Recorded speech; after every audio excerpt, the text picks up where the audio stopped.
Au nom du Père et du Fils et du Saint-Esprit, Amen. Mon Seigneur et mon Dieu, je crois fermement que tu es ici avec moi pendant ce moment de prière que nous allons faire ensemble. Je t'adore de tout mon cœur, je t'aime de tout mon cœur.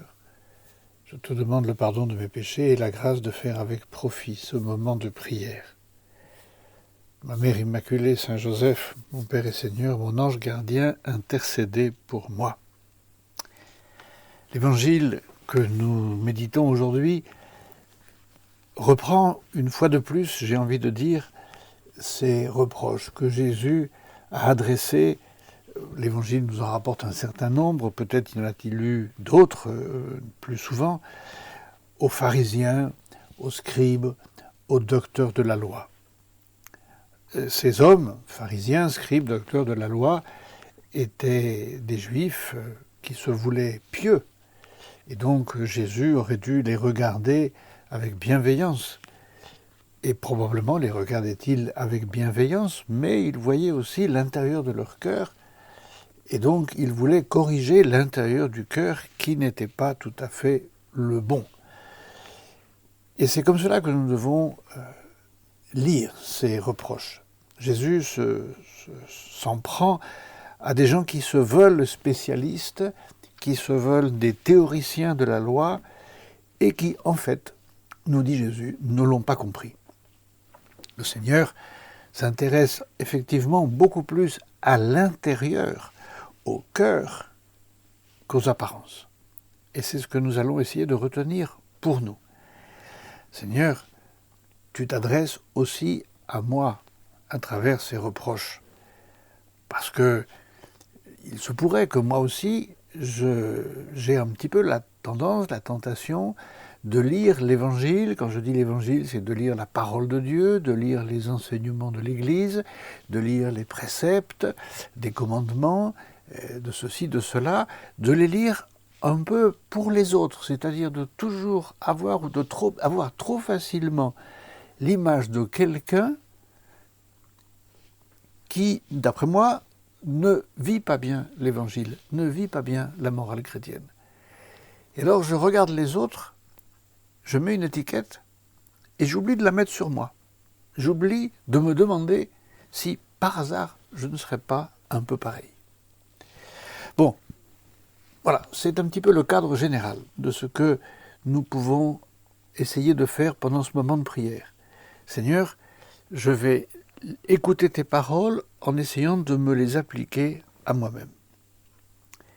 Le premier reproche, il y en a 3 dans l'évangile d'aujourd'hui que le Seigneur adresse. Le premier reproche dit ceci: « Quel malheur pour vous, pharisiens, parce que vous payez la dîme sur toutes les plantes du jardin, comme la menthe et la rue, et vous passez à côté du jugement et de l'amour de Dieu. » Qu'est-ce que cela veut dire, passer à côté du jugement et de l'amour de Dieu? Ou qu'est-ce que cela veut dire? Regardons du côté positif. Qu'est-ce que cela veut dire, intégrer le jugement et l'amour de Dieu à ce que nous faisons? Le jugement de Dieu, c'est non pas un œil sévère qui va nous regarder. Non, le jugement de Dieu, c'est lui demander souvent, Seigneur, est-ce que tu es d'accord avec ce que je fais? Est-ce que tu es d'accord avec ce que je suis en train de regarder? Est-ce que tu es d'accord, Seigneur, avec ce que je suis en train de penser? Comment tu dis, Seigneur? Ah, je t'ai entendu tousser. Quand on fait quelque chose qui ne va pas et que quelqu'un à côté de nous qui nous voit tous comme ça, eh bien on se dit, ah, là je ne suis pas en train de bien faire. Et le Seigneur, il a envie souvent de nous dire, écoute, non, ça là, ça va pas. Voilà, c'est ça, ne pas passer à côté du jugement de Dieu et ne pas passer à côté de l'amour de Dieu.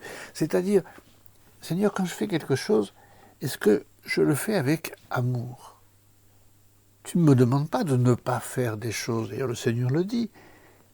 Il fallait, aux pharisiens qui payent la dîme, etc., mais qui passent à côté du jugement et de l'amour de Dieu, tout cela, il fallait l'observer sans abandonner cela. ne s'agit pas de ne rien faire. Non, agissons, mais sous le regard du Seigneur. Pour se demander si le cœur de Jésus bat avec le mien, enfin, plutôt, est-ce que mon cœur bat à l'unisson avec le cœur de Jésus? Voilà, ça c'est le premier reproche dont il est question dans l'évangile d'aujourd'hui. Le deuxième, le Seigneur dit aux pharisiens, quel malheur pour vous, parce que vous aimez le premier siège dans les synagogues et les salutations sur les places publiques.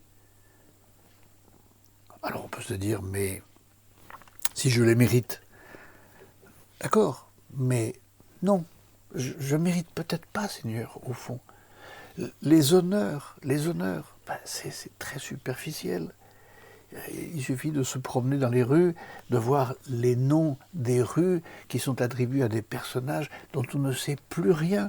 Pourtant, un jour, il y a eu une inauguration de cette plaque dans une rue, et il y a eu du monde. Et puis maintenant, on ne sait plus qui c'est. Vous êtes comme ces tombeaux qu'on ne voit pas et sur lesquels on marche sans le savoir. Et là aussi, quand on va dans les cimetières, faut bien reconnaître que tous ces noms que nous voyons, qui existent dans le cœur de Dieu, ces personnes-là, ces hommes, ces femmes, ces enfants qui sont dans les cimetières, ils existent et ils ont probablement une très belle place dans le cœur de Dieu. Mais c'est vrai qu'objectivement, on ne s'en souvient plus. On voit qu'un tel, une telle, mort en 1880, on ne sait plus qui c'est. Et peut-être c'est quelqu'un qui a eu les honneurs de la presse. Voilà. Et maintenant, ce qui compte, c'est qu'il est dans le cœur de Dieu. Et donc, Seigneur, voilà, je voudrais, moi aussi, peut-être, ne pas tomber dans ce drame des apparences. Drame, c'est un grand mot, mais voilà. On donne le change, mais on est pure façade. Et Seigneur, je ne veux pas être pure façade. Seigneur, je voudrais cultiver l'humilité. L'humilité, ça vient du mot latin humus, la terre, le terreau. C'est-à-dire que ce qui m'intéresse, Seigneur, ce qui devrait m'intéresser, c'est ma vie intérieure, mon cœur, pas ma façade, pas mes cheveux blancs, mes cheveux gris, mes cheveux blonds, mes rides ou pas mes rides, ma barbe ou ma moustache. Non, c'est pas ça. Mes honneurs, mes titres, non. Ma vie intérieure. Voilà, Seigneur, ce que je veux t'offrir. Le troisième reproche, et le Seigneur va le dire à la faveur d'une réflexion d'un docteur de la loi, mais tu nous insultes en disant cela. Et le Seigneur lui répond, vous aussi les docteurs de la loi, malheureux êtes-vous parce que vous chargez les gens de fardeaux impossibles à porter, et vous-même vous ne touchez même pas ces fardeaux d'un seul doigt. C'est-à-dire, vous dites ce qu'il faut faire, mais vous ne le faites pas. Et le Seigneur nous dit, c'est pas ça qui compte. Ce qui compte, c'est ce que vous faites vraiment de l'intérieur. C'est l'intérieur de votre cœur qui compte. Bien sûr que l'extérieur compte aussi. Vous chargez les gens des fardeaux impossibles à porter et vous-même vous ne touchez pas ces fardeaux. Malheureusement, l'actualité récente dans l'Église nous dit qu'il y a eu des gens, effectivement, des hommes, des prêtres, qui n'ont pas vécu ça du tout. L'intérieur était pourri. Excusez-moi du terme, mais c'est ce que nous avons constaté. L'intérieur était mauvais. Et la façade était impeccable. Alors Seigneur, moi je veux bien porter tous les fardeaux que tu voudras, mais je veux les porter en moi. Je veux que ça soit ma vie extérieure soit conforme à ma vie intérieure. Et Seigneur, tout ce que tu me demanderas, je le ferai.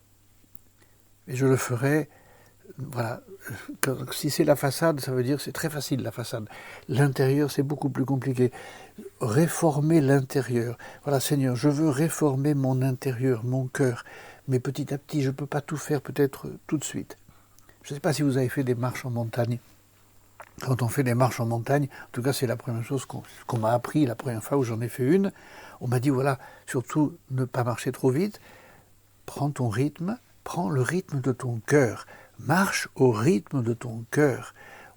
Et comme ça, tu ne vas pas te fatiguer. C'est ton cœur qui va t'emmener. Eh bien, dans la vie spirituelle, Seigneur, c'est la même chose. Je voudrais que ce soit mon cœur qui m'emmène vers toi, qui batte au même rythme que le tien. Seigneur, voilà ce que je te demande. Je veux soigner l'intérieur. Je veux soigner mon cœur pour qu'il t'aime, pour qu'il accepte les efforts petit à petit, et pour que, comme ça, petit à petit, je m'approche du ciel où tu m'attends. Que la Vierge Marie et que le cœur de la Vierge Marie nous aide à vibrer avec le cœur de son Fils. Je te remercie, mon Dieu, des bonnes résolutions, des actes d'amour et des inspirations que tu m'as communiquées dans cette méditation. Je te demande de m'aider à les mettre en pratique.